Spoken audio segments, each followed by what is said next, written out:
धरती पर इंसान की उत्पत्ति किसी एक दिन या एक ही जीव से अचानक नहीं हुई, बल्कि यह करोड़ों सालों तक धीरे धीरे चलने वाली प्रक्रिया का हिस्सा है। वैज्ञानिकों के अनुसार पृथ्वी पर जीवन लगभग 3-5 अरब वर्ष पहले समुद्रों में शुरू हुआ था। सबसे पहले बहुत छोटे और सरल जीव अस्तित्व में आए।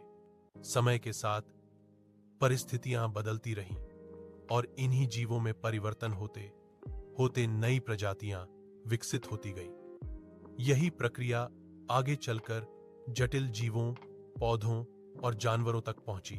मनुष्य की कहानी लगभग 60-70 लाख वर्ष पहले होमिनिन नामक पूर्वजों से शुरू होती है। ये बंदरों और आधुनिक इंसानों के बीच के प्रारंभिक जीव थे। इन्हीं में से कुछ अफ्रीका के जंगलों और घास के मैदानों में रहने लगे। समय के साथ साथ इनमें 2 पैरों पर चलने की क्षमता विकसित हुई, जिससे उनके हाथ इस्तेमाल के लिए मुक्त हो गए।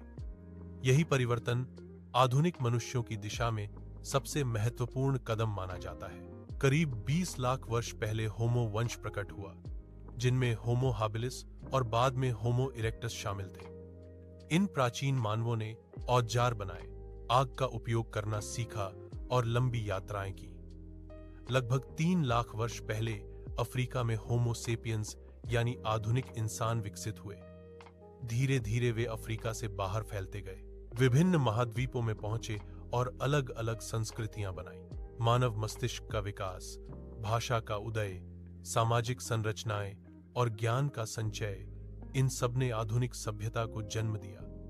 आज का इंसान लाखों वर्षों के जैविक परिवर्तनों, पर्यावरण में बदलाव और अनगिनत पीढ़ियों की सीख का परिणाम है।